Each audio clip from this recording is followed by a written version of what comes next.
How do you feel about the DW Flame shit? Oh, that guy's scumbag. Listen, right? Let's say there's another no jumper, like an exact clone of no jumper on the other side of town, and they're thinking about giving him a job. How the are they not going to look at that and think, oh shit, this is like definitely something we should be concerned with? What if you got other people doing it? But I would want to know. Wave God, hit that like button, hit that sub button, follow that IG page, man. Let's get straight into it. Well, look like Bricc, baby, is about to find himself in some hot water up there at No Jumper after Adam22 and Loose Cannon just did a podcast, and Loose Cannon basically let it be known that the boy Bricc, baby, been out here getting his DW Flame on, trying to get paid for, guest appearances on the podcast, man. What if you got other people doing it? But I would want to know. You wouldn't have the same energy? Well, no, I would have the same energy. Fendi the rapper. It's Bricc Baby responding 2K. Who's this from? And how y'all know Bricc Baby had his own podcast, No Statements. And the boy Loose Cannon just went on there and dropped the bombshell. Now, I ain't gonna lie, man. Adam22 is confusing the people, man. You confusing the people, Adam22. Like, you wanted to get rid of some of the hosts. You framed it as you just gonna produce less content and you still gonna have these guys around. But I ain't gonna lie, man. It's looking like No Jumper is in shambles and everybody pretty much moving on with their content life. We even see Almighty Suspect playing video games on his own channel, and he even went over there to back on Fig. Even though Adam kind of did say he blessed it, man, I don't know. I mean, what else you gonna do? Like, you can't stop him from going over there if he wants to. That would just be crazy. That would be you trying to create a monopoly, but at the same time firing people off the podcast. It just wouldn't make no sense anyway for you to try to stop somebody's shine to go to back on Fig.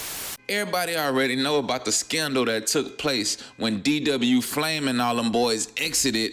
It kind of rubbed DW Flame the wrong type of way. Diddy, you feel me? Because bro felt like Adam called everybody and let them know that the job was over except him. Now, Adam22 said, man, I definitely called DW Flame. Bro just ain't answer the phone. Nah, bro, all in his feelings. But that led to a whole back and forth with them on the internet. We already know Adam22 ain't ducking no phase, guys. He might be ducking phase in real life, but if you talking about Instagram stories, Snapchat stories, internet beef, bro is not ducking any phase. He literally in the middle of a beef with some Chicago goons right now. But we gonna have to talk about that another time.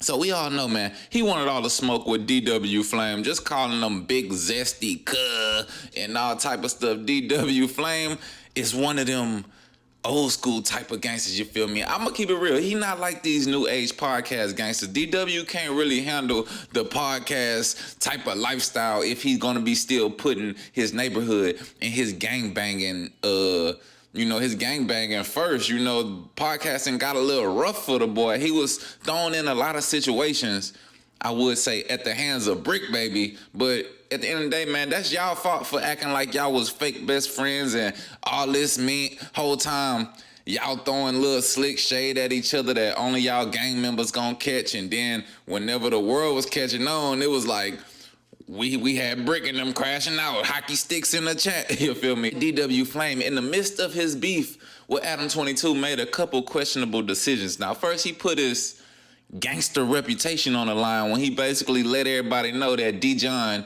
really got popped up there at No Jumper, which seemed like they was supposed to be keeping a secret, and a lot of the employees still denying it or kind of acting like they wasn't there or they don't know what happened. But I mean, we already seen it get talked about so much, man. We seen D-John say he gonna speak on it. DW Flame confirmed it. Adam22 talking about it never happened, that DW wasn't even there, so he don't even know what he talking about. We seen Whack 100s go on a press run basically saying something happened, but he ain't get shot, but it was some shots going off. Then they calling DW Flame a snitch over the whole situation. So in my opinion, guys, it seemed like something happened I'm not gonna say, he just flat out got popped like that, but something definitely happened and went down in that building. Now it's up to D-John to really let everybody know what's really going on, man. Also made a statement which a lot of people would consider self-snitching, that he was actually charging people to come on his podcast that was on the No Jumper channel, the CEO podcast. I don't know who his co-host was. I think his brother P Nice, but apparently, allegedly, or by his own words, man, they was charging people $2,500 to $5,000 to come and sit up on the CEO podcast on No Jumper.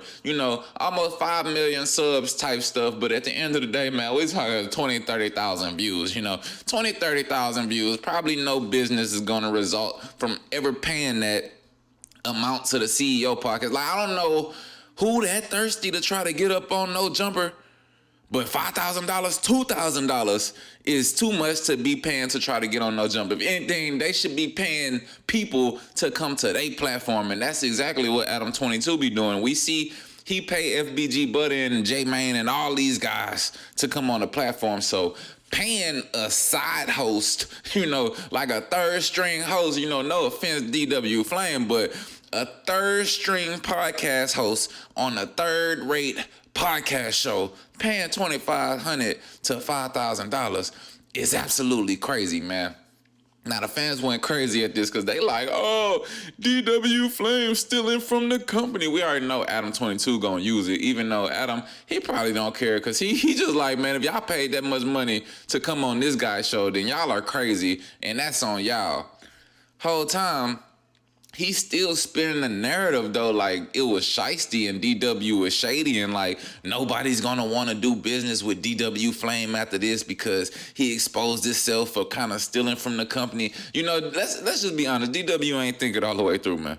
DW did not think that all the way through. You feel me? That's why it's like some of these people characters be a little bit questionable, man. It's like, all right, y'all like to protect Adam and praise him and do all this, man, but soon as y'all get kicked off the show or lose y'all job, or he even try to split up amicably, it always go left. And not only did you feel played about Adam allegedly not calling you, whole time you was stealing from the business anyway. Bricc baby, he comes in the picture because while Adam is over here painting this narrative like DW Flame is just the most down low, disgusting, diabolical, stealing type person there is, Loose Cannon brings out the receipts, man. I know it just crushed Adam22 dreams because he showed receipts of Bricc baby trying to charge Fendi the rapper, the girl that had the song with Cardi B about a year ago, you feel me? We ain't heard from her since, but regardless, she was, I guess, trying to get an interview on No Jumper. Bricc baby tried to charge that young lady 2 racks. Whole time, Adam admit that he was trying to interview old girl the whole time, man. So I'm just like, I'm appalled at this point, like, we gotta see what's gonna happen because now No Jumper is like putting up a little thumbnail for their Tuesday show that's saying like the trial of Bricc baby, and Adam was having a lot of energy, had a lot of words for DW Flame, but when Loose Cannon showed him that, man, he really ain't have much to say. I mean, he ain't know what to say. What can he say? But we definitely want to see what he gonna say on the podcast. Now, if this end up in a lush type of moment, like you lied to me, Bricc, you lied to me, that's gonna be the most crazy thing. If he fired Bricc on live stream, Bricc might actually crash out and slap Adam22. And I know that's what y'all been wanting for the longest, man, but we not gonna condone the violence. We growing over here on this channel, man. We growing. We gotta stop all the BS in the close calls with this. That's why it's kind of confusing, because Adam trimmed off the fat of the podcast. Stuff was getting out of hand. Stuff was getting real, close to violence. Allegedly, some violence took place, whether it was an accident or not. But it's like you did all that, cut the shows in half just to have Loose Cannon up here violating everybody that worked on your podcast, like your last cast. And whether they work there now full-time or part-time, it's just still a bad look. And it just lets you know that, man, Adam22 really haven't changed much at all, So we got to pay attention to this whole Bricc baby case. We got to see what kind of excuses Bricc baby is gonna come with, because he done been caught red-handed. Basically, either the message is gonna be fake, You know, whoever sent it to Loose Cannon is untrustworthy. Or like Adam said, Bricc gonna be like, man, it was when I first got here. I ain't know how to podcast. Okay? Nah, bro. Nah, that don't never excuse stealing from the company. You feel me? If I work at UPS and I'm stealing iPads and I get caught, I can't tell them, well, nah, that was in the first month I was working here. You know, I learned that I'm not supposed to be stealing from the, nah, bro. Nah, if this is true, as podcast viewers, you know, and as someone who done seen Adam fire a bunch of people and crash out on motherfuckers, we don't want to see no selective politicking with this one just because you fucking love Bricc, baby. Let me know what y'all think in the comments down below. Big Wave got mad. This your boy Ted. Hit that like button and hit that sub button. Until next time, we out of here.